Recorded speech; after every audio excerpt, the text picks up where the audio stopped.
Hey guys, இன்றைக்கி நம்ம வீடியோவில் பார்க்க போகிறது ஒரு சிம்பிளான ரெசிபி தான், கேரட் முட்டைக்கோஸ் பொரியல். ஸோ இந்த கேரட் முட்டைக்கோஸ் மட்டும் போட்டு வதக்கி நீங்கள் சாப்பிட்ருப்பீங்க. பட் ஜொமன் ஸ்டைல், அதாவது விருந்து ஸ்டைலில் பார்த்திங்கன்னா கொஞ்சம் டிஃப்ரெண்ட்டாக பண்ணுவாங்க. பருப்பு கூட போடுவாங்க, பாசிப்பருப்பு யூஸ் பண்ணுவாங்க. ஆனால் நான் இதில் யூஸ் பண்ணல. சிம்பிளான ரெசிபி எப்படி நான் செய்கிறேன்னு உங்களுக்கு காட்டினேன். ஸோ அதுக்காக ஒரு கடாயில் 2 டேபிள் ஸ்பூன் எண்ணெய், கடுகு, ஜீரகம் அண்ட் பெரிய உளுந்து போட்டிருக்கேன். எனக்கு சின்ன உளுந்து நான் யூஸ் பண்ணுறது இல்லை.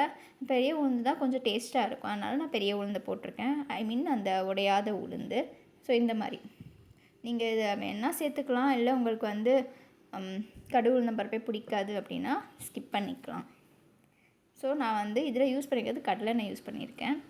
நீங்கள் நெய் கூட போட்டு செய்யலாம், நல்லாயிருக்கும். அண்ட் ஒரு காஞ்ச மிளகாய் ஒன்று போட்டிருக்கேன். பேபிக்கும் சாப்பிடுவோம் அப்படிங்கிறனால ஒன்று தான் போட்டிருக்கேன். உங்களுக்கு கொஞ்சம் காரம் டேஸ்ட்டாக வேணும் அப்படின்னா நீங்கள் 2 யூஸ் பண்ணிக்கலாம். இது ஃப்ரை ஆகிட்டுருக்க நேரத்தில் சைடில் வந்து நான் கேரட் கட் பண்ணிட்டுருந்தேன். இதில் சாப்பர் தான் யூஸ் பண்ணியிருக்கேன். சாப்பர் பார்த்திங்கன்னா மீஷோவில் பர்ச்சேஸ் பண்ணியிருந்தேன். ரொம்ப யூஸ்ஃபுல்லாக இருக்குது.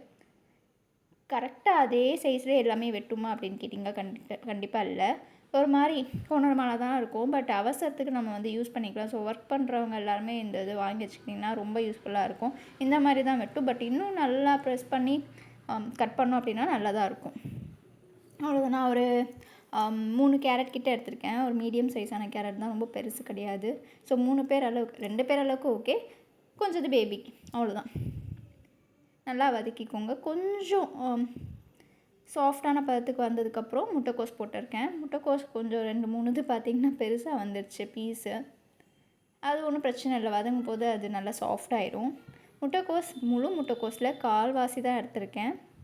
ஸோ இந்த வெஜ் எல்லாமே பார்த்திங்கன்னா நீங்கள் மடிப்பாக்கம் வேளச்சேரிக்கிட்டே இருக்கீங்கன்னா ஜெயச்சந்திரனில் வாங்கினீங்கன்னா பெஸ்ட்டு. 1 வீக்குக்கு நீங்கள் வாங்கி வச்சுக்கலாம். கொஞ்சம் ஃப்ரெஷ்ஷாக இருக்க மாதிரி வாங்கி வச்சிங்கன்னா 1 வீக் நல்லா இருக்கும். ஏன்னா நீங்கள் எப்படியும் மண்டே டு சாட்டர்டே வரைக்கும் சமைப்பீங்க, அண்ட் சண்டே எப்படியும் நான்வெஜ் எடுப்பீங்க. ஸோ ஒரு 6 டேஸ்க்கு நல்லாயிருக்கும். அங்கே பர்ச்சேஸ் பண்ணிங்க அப்படின்னா உங்களுக்கு வந்து ரேட் அஃபோர்டபுளாக இருக்கும். இல்லை நீங்கள் ஃப்ரெஷ்ஷாகவே பக்கத்தில் பர்ச்சேஸ் பண்ணுறீங்க அப்படின்னா பெர் டேக்கு எப்படியும் உங்களுக்கு வந்து 150 to 200 கிட்ட வந்துடும். நல்லா கேரட்டு, முட்டைக்கோஸு, காலிஃப்ளவர் எல்லாமே வாங்கலாம். அங்கே வந்து நம்ம இஷ்டத்துக்கு நம்ம எடுத்துக்கலாம். அப்படிங்கிறனால நம்ம தான் கேஜி வந்து எவ்வளோ வேணும் அப்படின்னு போட்டுக்கிறோம். ஸோ ப்ரைஸ் வைஸ் ஜெயச்சந்திரன் பெஸ்ட்டாக இருக்கும், ட்ரை பண்ணுங்கள்.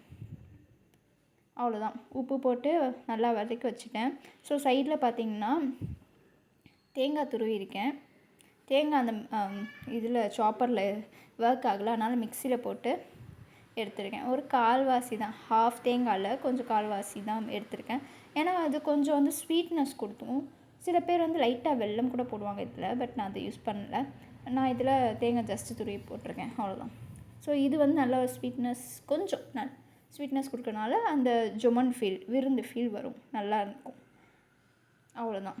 ஸோ இது கொஞ்சம் நேரம் கலரி விட்டுட்டு ஒரு 5 மினிட்ஸ் வரைக்கும் அப்படியே மீடியம் ஃப்ளேம்லேயே வச்சுருந்தீங்க அப்படின்னா நல்லா வதங்கிடும், சூப்பராக இருக்கும். ட்ரை பண்ணி பாருங்கள். பாய்.